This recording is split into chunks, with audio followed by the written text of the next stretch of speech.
Y'all, Naya showed her true colors this episode, and let me tell you, not it. Baby, keep on turning me up. Hey, you guys, what's up? Your girl G here. Thank you for tuning in. Y'all, let's break this episode of Ready to Love down. I mean, for the most part, we had a nice, chill, good episode. But then Naya decided she was going to show her ass. And bitch, it was stank. Like, Naya, girl, that was not it. I don't know what happened, but it just was not the way to go. So, y'all, let's break this episode of Ready to Love down because it was good. Before we get into it, though, if you're new to your girl's channel, appreciate you for tuning in. Make sure you hit the subscribe button to become a member of the Juice Box crew, become a member of the fam, okay? And if there are any birthdays coming up, make sure you drop down in the comments so I can give you a birthday shout out in my next video. Everybody who's been supporting your girl, I appreciate you. Been rocking with me. Love you. Always see the support down in the comments. I'll let you know it's appreciated always, okay? So, Ready to Love, you guys. Let's break this episode down. Actually, speaking of Naya, opens up with her. She decides that she's going to sit down and talk with Edwin, right? And the guys have all, become privy to what happened with Chris. And Naya's talking to Edwin just about everything in life. And, she kind of he's saying how he kind of felt bad about Chris leaving because he knew he, really liked Naya. She was like, oh, really? And she was like, I tried to talk to him because I had told him I wanted to start a podcast and I wanted him to help me with it. But, when I looked him up after he left, he deactivated his account. So Edwin's viewing it as, obviously with this situation, he probably might have needed to just, be to himself, not be on social media. But Naya, for you to sit there, switch up on this nigga, and then be like, oh, by the way, can you help me start my podcast? The fuck? Like, am I the only one, really, bitch? Like, you and this man had this so-called reaction, like, it looked like they really was vibing from the get-go. And then the minute he says, oh, we're going to split some things, you turn left and act like you never were into him. Later down the episode, we see why, but it was just kind of like, you with the fakery, with the bullshit, and how dare you sit there, send somebody home, and then be like, wait, I want you to help me with my podcast. Like, no, boo-boo, like, really, like, that shit was so foul. And I hope they tear your ass up when you leave after this episode. I hope your ass get tore up now and at the reunion, because that was just straight up bull. So she wanted to talk, oh, I like Edwin. He's a real man. He knows how things go. There ain't no pretending with him. And it's like, you don't even know what you want at all. You really missed out on a good one with Chris. I really liked KG. I really liked him a lot. Y'all drop in the comments, tell me who besides Naya would have been a good match for KG. I think possibly Simone would have. And if Joy wasn't just friends with him, I think they honestly could have had a thing. But Simone so far, I think would have been, or Alex. I think Alex or Simone would have been a really good match for him. Because he's a very monotone, cool, chill as a cucumber guy. Naya is not that. That bitch got attitude and she is salty. Okay? Salty. Freaking pretzel stick salty. Freaking Pringles salty. Hell, like, just licorice salty. Like, Naya, this episode turned me off of her so bad. So after that, it's time for dates because we're trying to get deeper, get more emotional. We see Jay and Winter. I really like Winter. I really do. Winter definitely vibing with a lot of the guys. She carries this air about her that just seems easy, like fun. And that's why a lot of the guys like her. Right now, she's chilling with Jay on the bench. They're sipping a little champagne. And he's kind of telling her, like, I'm digging it. And what we gonna do from here? And, she's like, she's keeping her options open, obviously. She looks at Jay like, I see you talking to the other girls. And she's like, I want to do me, but I don't want you to do you. And they just started kind of laughing about it. And she kind of leaves that to him saying, I really want you to just be more aggressive. If you see me with somebody, come over there and jack me. Let me know you throw a bow out there for me, He's like, okay, I got you. I like Jay. I really cannot decide yet if I want Jay with Winter, if I want Winter, or if I want Joy with Jay. Like, I don't know which one I want yet. So it was a cute little scene between them. Like, you can see the vibes. You can see the vibes, definitely. So after we see Jay and Winter, we see a little kind of scene where Alex is kind of just standing there off, and Brian pulls her to the side. And he's like, what's up? He's like, I'm kind of feeling like a little energy shift. Like, there's something going on. And she tells him, like, oh, the proverbial, oh, it's not you, it's me. For her, it was after listening to her friend telling her kind of like, you don't really seem like that into it. I do think at first Alex was into Brian, but maybe possibly not for a relationship, but for the fact that, oh, I like him, like, maybe this can become something, or, I like him because he's cool, not really like a relationship, like, oh, I can really see myself building a love and an empire with him. Like, it wasn't necessarily those vibes yet. I think she might have been forcing herself to do that too. I don't think she's ready. I really don't think she's ready to love yet, or like to get in a relationship, because she has some things clearly to work on with herself. And she reveals that to him. She's like, look, after talking to my friend, I'm not gonna lie, I'm reserved. As you can tell, like, my walls are back up. Those are things I'm trying to work on. And they kind of had some type of dialogue. And he's like, I don't want to beat you up or nothing about it. Let's just kind of figure it out. She's like, no, I don't want you to think, I'm beating you up or nothing. But, I was in an abusive relationship. And she kind of threw that out there. And he was like, oh, really? For how long? She was like, 3 years. I was like, damn, 3 years. That seems to be an ongoing trend with these girls in the show. Like, most of them have been in abusive relationships. So she's trying to be vulnerable. And she's like, that's myself trying to be vulnerable with you. I'm letting you know, like, that's what happened with me. And Brian says something and then just goes straight into, well, we're just getting ready to, we're just really getting to know each other. So let's just kind of figure it out. We'll just go with the flow. He didn't really acknowledge the fact that Alex just said she was getting her ass beat for 3 years. Like, that's when you talk to her and you ask her how she feels about it. How you say, well, what made you overcome such a hard situation? What made you brave enough to leave? Like, those are questions that you ask somebody so you can help them possibly work through their emotional baggage and stuff like that. Or just something. But he just bypassed it, I don't know, out of awkwardness. But like Alex said, he ain't a good listener. I think Brian is always a listen to speak person. He can't really conversate or talk about deep things because he's already in his head thinking about what he's gonna say next. Personally, I don't think nobody can trust Brian. He gives off fuckboy vibes for real. And later on in the episode, you see he real slick with his words. Like, Brian, we gonna keep you at a distance. I got my little drink here. I just did an episode of Daily Squeeze. It'll be up. So if you ain't seen it, go watch it. But I have been drinking. So, I've been drinking. So whatever comes out in this episode comes out. Yeah. So, yeah. So Brian, Alex is like, you can tell she's falling back off of him. So we see, what else happens? Simone, she has a cute little scene with, Rashid.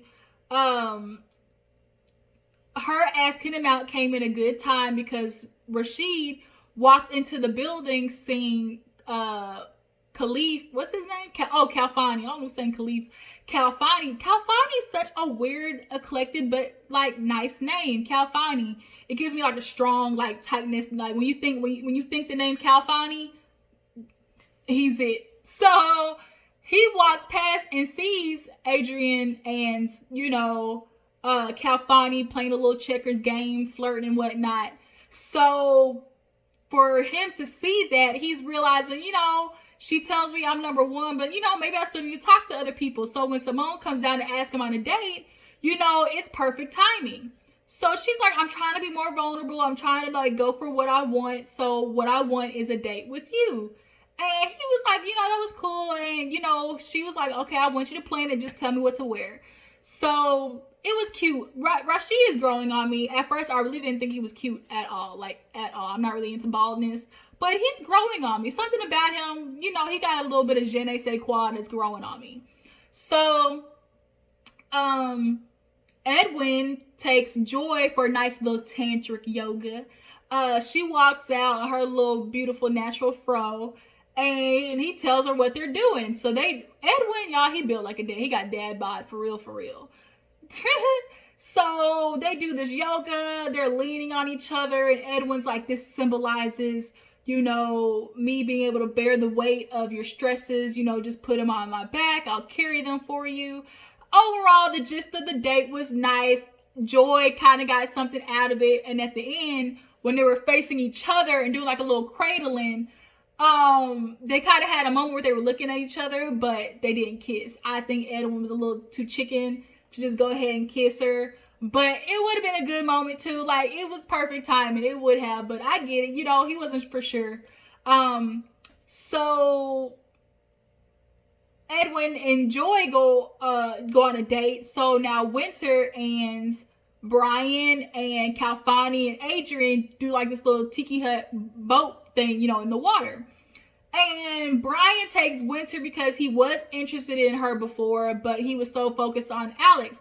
And in these situations, I get that you want number one, you have number one, but you always need to make sure you're still talking to everybody else in case your number one falls flat on his face.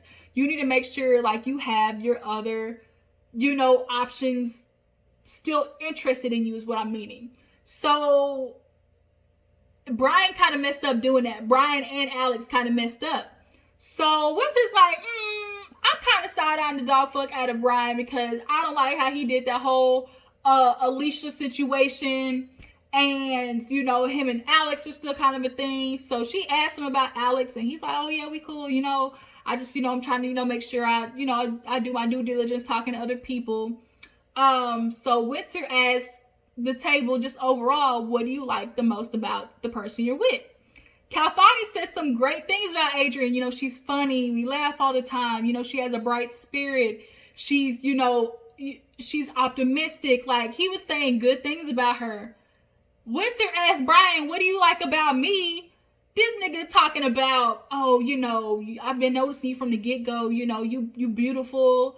Thick thighs save lives. You got that, And it was like, Winter was like, okay, you named everything about me, but you ain't named nothing,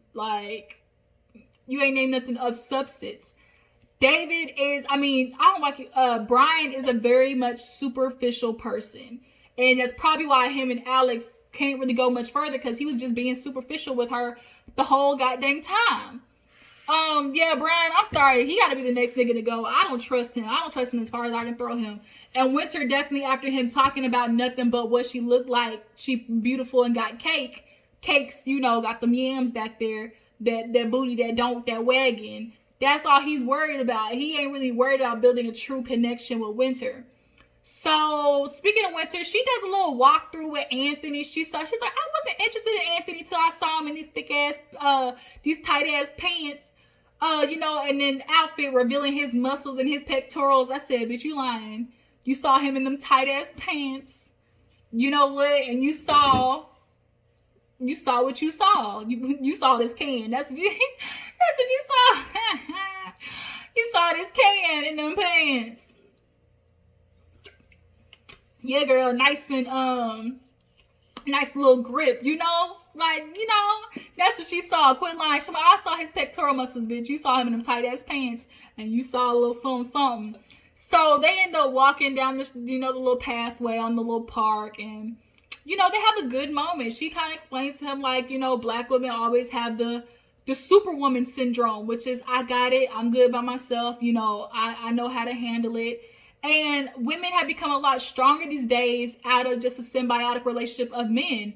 Men have become more shitty, and women have been having to pick up themselves. So men, I always get confused when men are like, oh, she don't know how to let me be a man, da-da-da-da. It's the evolution of y'all niggas being trash, so women have to then pick up for themselves, be independent, get their own things, or, you know, be strong and handle everything by themselves, because y'all ain't doing it. And then in turn, it makes a super strong woman, which then becomes very hard to be in a relationship with because they don't know how to let the man lead. But Winter's good. Like, I love what Winter said. She's like, I'm just at the age where I just want to love somebody fully and it just be us. And, you know, Anthony's like, you know what? I did my feet. You know, I did it. I'm not doing the line no more. It's hard to keep up with it. I don't want to be nobody else but me.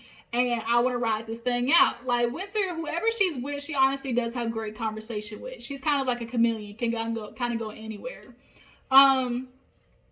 So we see a little date between Rashid and Alex. You know, she kind of revealed to him a couple of secret things about the mom, the dad, which then built her opinion on what a man is supposed to be. You know, she's trying to open up because she's only been focused on Brian, but now realizes that nigga ain't shit.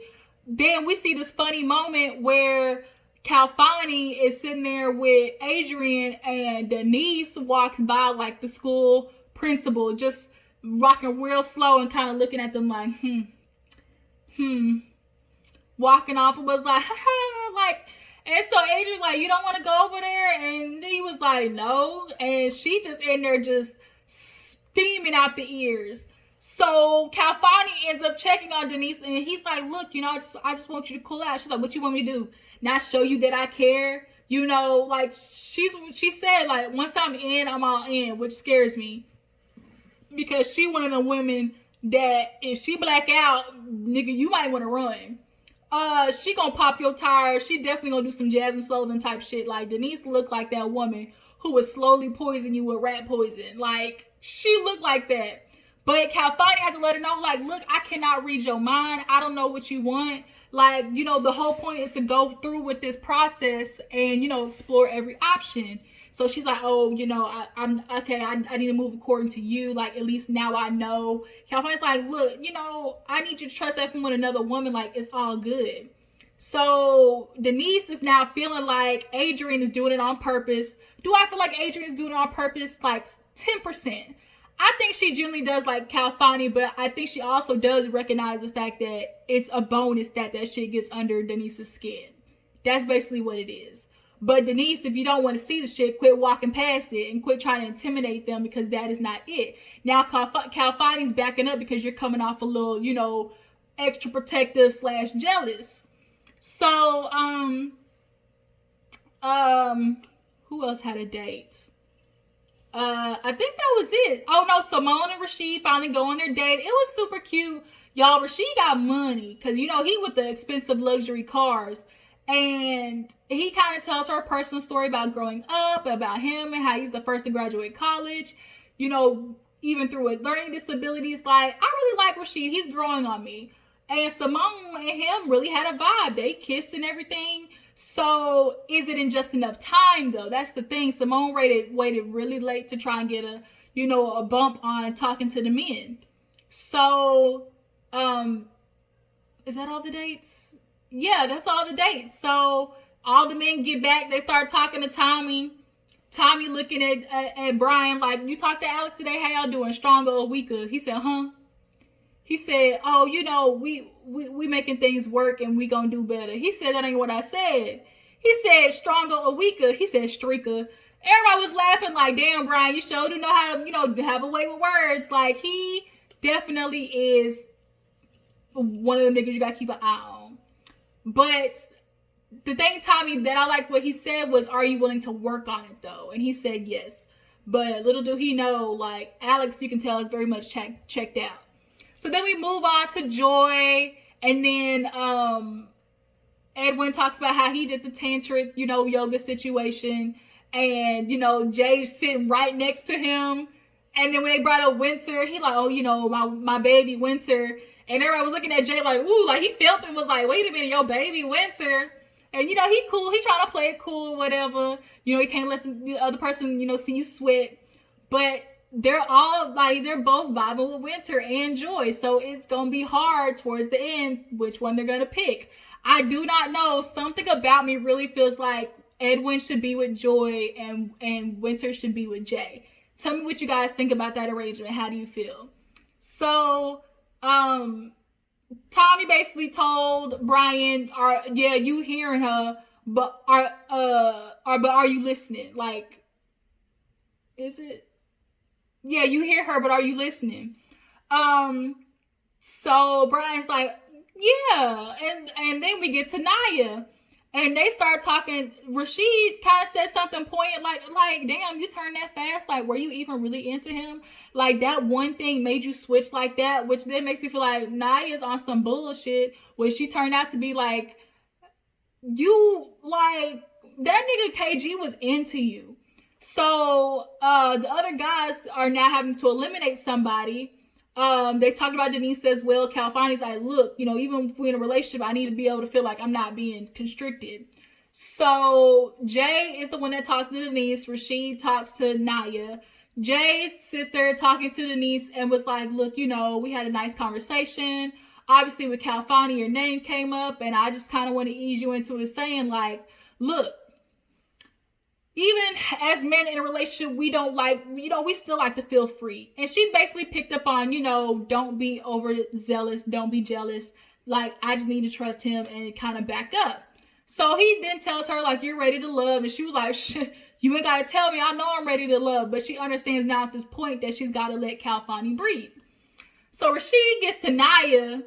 Speaking of Naya, that shit killed me earlier when she told Edwin. He's like, oh, he got them pretty kitty eyes. She's like, yeah. Pretty kitty, they match. Pretty kitty, you know, for my pretty kitty. I said, what the freak? But nonetheless, Rashid tells Naya, like, you know, it was a little disappointing for you to turn on KG because he was damn near professing his love. And she's like, oh, really? You know, for him to be with a woman like me, it basically, like, was just like a bonus. Like, for him, it was just a feel-good moment to be with a woman like Naya because she's such a catch. So he's like, yeah, you know, KG said, you know, oh, about the splitting things. And she's like, yeah, I ain't got no time to be talking to no man about that. I mean, you talk about finances with the person you're going to be with. Like, that's how it works, right? You got to talk to a grown man about his finances, period. In a relationship, heard. That's what you talk about. So Rashid tells Naya, well, you know, with that being said, we have decided you're not ready to love. Naya gets up so fast and was like, saying to the couch, Rashid's talking, well, you know, we decided you're not ready to love. And she gets pissed off, talking about, I wouldn't even, like, I didn't really like nobody here. Nobody was here for me. Like, nobody was right for me. I was just playing. I have, you know, men waiting for me on the outside. I just came here to see if I can get what's best for me. And I'm not faulting you for that, but the way you did it was so wrong. And then, like, your attitude was just foul after you get dismissed, and you mad at the producer talking, you're not going to embarrass me. The only person embarrassing you is yourself. Like, Naya, you did that. You could have gracefully left, but you now turned it into, oh, I got my boyfriend waiting on me, and y'all ain't ready to do that. She didn't want to do the interview. She was like, I'm never going to apologize. You got to be audacious and go for what you want, and I'm a catch. I know that. And, you know, I got plenty of men waiting for me outside. I just need to come here and do this.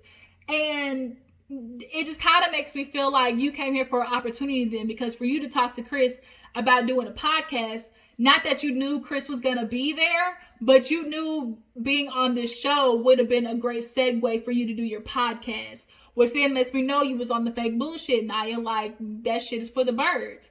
So Naya got kicked to the curb, and I'm glad, because if her attitude can be like that on that short notice, that's a heifer you need to stay away from, and that's a woman that you cannot be in a relationship, because the minute she don't like something, that's what she's gonna turn into. So you guys, that was the episode of Ready to Love. This kind of went on a little bit longer than I expected, but y'all tell me what you think. How do you feel about Naya, and what couples do you think should go? I mean, what couples do you think should be together? Appreciate you for tuning in. Before you go, like this video, subscribe to my channel. I'll catch all you guys later. Deuces.